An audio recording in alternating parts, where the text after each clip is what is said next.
사도행전 24장 1절에서 9절 말씀입니다. 닷새 후에 대제사장 아나니아가 어떤 장로들과 한 변호사 도들로와 함께 내려와서 총독 앞에서 바울을 고발하니라. 바울을 부르매 도들로가 고발하여 이르되 벨릭스 각하여 우리가 당신을 힘입어 태평을 누리고 또 이 민족이 당신의 선견으로 말미암아 여러 가지로 개선된 것을 우리가 어느 모양으로나 어느 곳에서나 크게 감사하나이다. 당신을 더 괴롭게 아니하려 하여 우리가 대강 여짜옵나니 간용하여 들으시기를 원하나이다. 우리가 보니 이 사람은 전염병 같은 자라 천하에 흩어진 유대인을 다 소요하게 하는 자요 나사렛 이단의 우두머리라. 그가 또 성전을 더럽게 하려 함으로 우리가 잡아싸우니 당신이 친히 그를 신문하시면 우리가 고발하는 이 모든 일을 아실 수 있나이다 하니 유대인들도 이에 참가하여 이 말이 옳다 주장하니라. 아멘. 할렐루야. 우리를 사랑하신 하나님께서 우리에게 좋은 것 주시기 위하여 허락하신 새 날이 시작되었습니다. 하나님께서 허락하신 오늘이 하나님의 사랑을 믿고 믿음으로 행하여 하나님의 선하신 뜻을 이루어가는 복된 날 되기를 예수님의 이름으로 축복합니다. 오늘 우리에게 주신 하나님 말씀을 통해서 예수님을 믿고 의지하는 자가 승리합니다. 예수님을 믿고 의지하는 자가 승리합니다. 이런 제목으로 하나님 말씀을 증거하겠습니다. 바울을 죽이기 전에는 내가 먹지도 않고 마시지도 않겠다라고 동맹을 맺은 40여 명이요. 바울을 죽이기 위한 계획을 세웠습니다. 이 사실을 바울의 생질이 알게 되어졌는데요. 어떻게 이 사실을 알게 되어졌는지는 알려져 있지 않습니다. 그러나 어떻게 되었든지 바울의 생질이 바울의 조카가 이 사실을 알게 되어졌어요. 그래서 이 사실을 바울에게 알렸고 바울은 이 생질을 천부장에게 연결해서 이 사실을 알게 했습니다. 그래서 이제 그 밤에 이 천부장이 군사 470명을 모아서 이제 이 바울을 가이사라로 호송하는 그 계획을 세웠고요. 그 밤에 이제 바울을 이제 가이사라로 호송하게 되어졌습니다. 참 어떻게 보면 군사작전 같은 그러한 모습이었는데요. 이렇게 바울이 안전하게 가이사라로 이제 보내졌는데요. 주님은 바울에게 이렇게 말씀하셨어요. 담대하라. 내가 예루살렘에서 나의 일을 증언한 것 같이 로마에서도 증언하여야 하리라. 이렇게 약속하셨습니다. 주님께서 이 바울에게 약속하신 이 말씀 어때요? 반드시 이루어집니다. 사람들은 어떻게 해서든지 이러한 하나님의 약속을 깨트리기 위해서 노력합니다. 자, 바울이 만약에 우리가 바울을 죽이기 전에는 먹지도 않고 마시지도 않겠다 했던 이 말대로 되어졌다면 어찌 되었을까요? 하나님의 약속은 깨어지는 거예요. 그러니까 세상은요, 어떻게 해서든지 우리에게 주신 그 하나님의 약속을 깨트리려고 합니다. 그렇게 함으로 우리가 하나님을 믿지 못하도록, 하나님을 의지하지 못하도록 만드는데요. 그러나 하나님은 어떠하시다고요? 모든 상황 속에서 역사하시는 분이십니다. 안 될 것 같은데도 되게 하시는 분, 또 될 것 같은데도 안 되게 하시는 분. 그렇게 해서 어떻게 해요? 하나님의 선을 이루어 가고 계시고요. 또 하나님의 뜻을 오늘도 이루어 가고 계십니다. 이렇게 바울이 한밤중에 가이사라로 이송이 되어졌습니다. 그리고 이제 닷새가 지난 후에 예루살렘에서 대제사장 아나니아가요, 장로들과 더불어 이제 변호사 도들로와 함께 이 가이사라까지 내려옵니다. 왜요? 바울이 이 가이사라로 이송됐다는 소식을 들었기 때문에 이 바울을 어떻게 해요? 로마법에 의해서 고발하기 위해서였습니다. 그럼 예루살렘에서 가이사라까지의 거리가 얼마나 된다 했어요? 어제요? 100km. 100km? 지금은 간단하죠. 얼마 안 가. 1시간이면 충분하죠. 1시간이면 충분히 갑니다만은 당신은 어땠을까요? 며칠 걸렸을 거예요. 밥 먹고 그렇게 갔으니까 오늘 바울도 되게 그 밤에 50km 또 50km 간 것처럼 맘만 먹으면 뭐 하루 만에 가고 이틀 만에 가겠지만 참 닷새 만에 이제 아나니아가 도착을 했습니다. 대제사장이 직접 내려왔습니다. 이것을 보면은 이들에게 있어서 바울을 제거하는 것이 그들의 종교적 측면의 신념에 비추어 보면은 참 대단한 일이다. 이 바울이 있다는 것 그 자체가 이들에게는 참 심각한 일이었음을 보여줍니다. 그래서 바울을 고발하는 이 고발인이 내려왔고 거기에 제수로 어떻게 보면 제수할 수 있는 바울이 있기 때문에 이제 뭐가요? 정식 재판이 열리게 되어집니다. 이에 이제 아나니아와 제사장 아나니아가 함께 내려온 그 변호사 더들로가 이제 벨릭스 앞에 바울에 대한 고소장을 읽게 되어지는데요. 읽을 때 보니까 어떨까요? 3절 말씀에 보면 벨릭스가 가요. 우리가 당신을 힘입어 태평을 누리고 또 이 민족이 당신의 선견으로 말미암아 여러 가지로 개선된 것을 우리가 어느 모양으로나 어느 곳에서나 크게 감사합니다. 라고 인사를 하고 있습니다. 근데 이러한 인사가 어떻게 보일까요? 네? 어떻게 보여요? 그래요. 아부하는 것입니다. 사실상 이 벨릭스가요, 이 유대 총독으로 있으면서 선견을 베푼 것이 아니다라고 이야기를 합니다. 그런데 그럼에도 불구하고 어떻게 해요? 벨릭스를 찬미하고 있고요. 그러면서 우리가 총독의 심정을 더 이상 괴롭게 하지 않게 해서 부득불 소송을 제기한다라고 이야기를 합니다. 그러면서 이제 바울에 대한 헛된 주장, 허위로 이제 주장을 얘기하는데요. 바울은 어떤 죄를 졌느냐? 전염병과 같은 존재로 천하에 흩어져 살아가는 유대인을 선동해서 소요를 일으키고 있다라고 얘기합니다.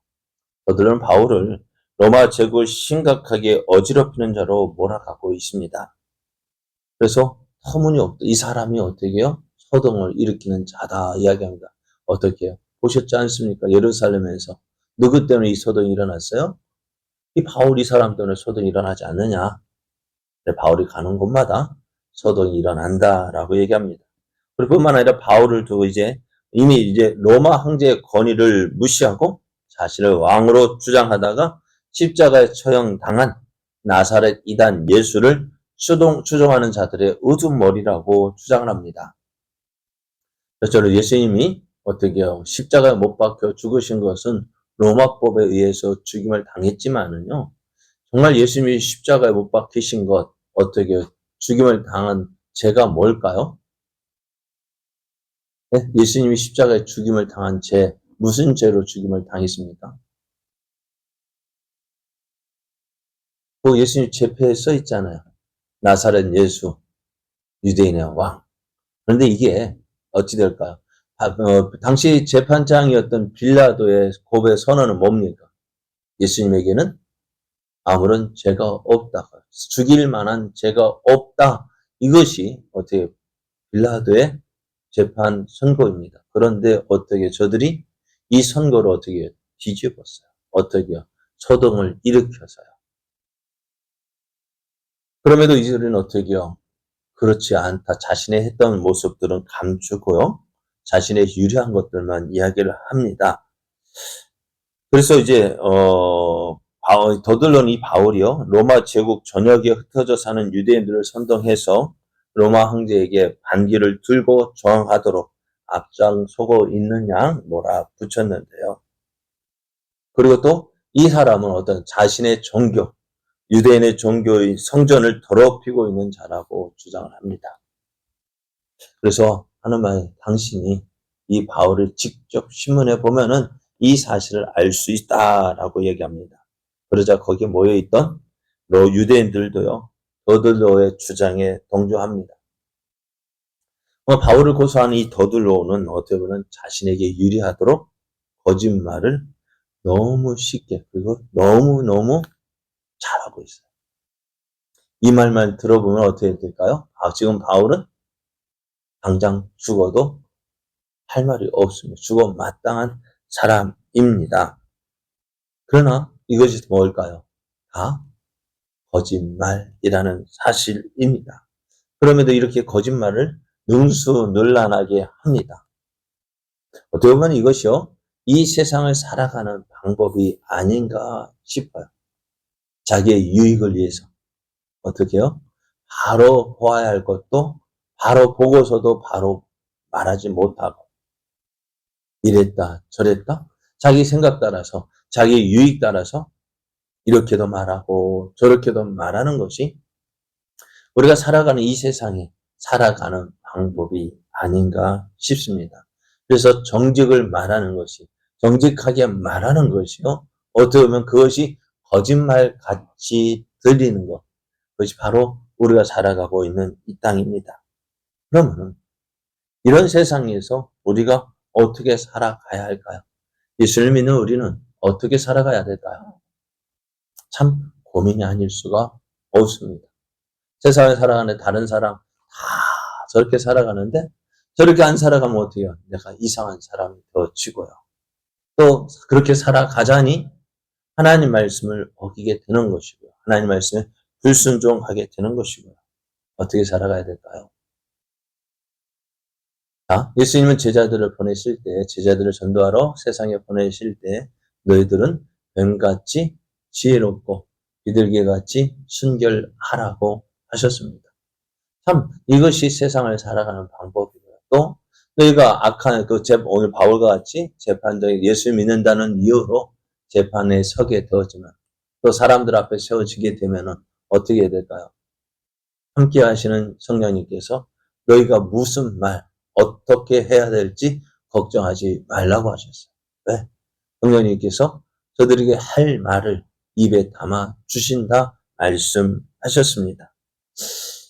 이것이 우리 주님께서 약속하신 것입니다. 내가 너희와 함께 하겠다. 내가 너희를 고와 같이 버려두지 아니하고 내가 너희와 함께해서 너희가 해야 할 말 내가 너희에게 주겠다 말씀하셨습니다. 근데 어떻게 할까요? 이 은혜를 누리고 있습니까? 함께 하시는 주님의 은혜 누리고 있습니까? 주님께서 약속하신 것이 이루어지도록 우리의 삶 속에서 주님께 양보하고 기다리고 있습니까? 그러니까 왜 주님께서 약속하신 이 약속을 누리지 못할까요? 이 은혜를 누려야 할 텐데 온전히 누리지 못하는 이유가 무엇일까요? 고생 안 하려고 해요. 손해 안 보려고 해요. 믿음을 갖는다는 것이요. 신앙생활 한다는 것이요. 어때요? 우리 수요일마다 부르는 찬송이 있잖아요. 뭘까요? 내가 주인 삼은 모든 것 내려놓고 내가 사랑했던 것 다 내려놓고 어떻게 주님만 바라보고 주님만 의지해야 하는데요.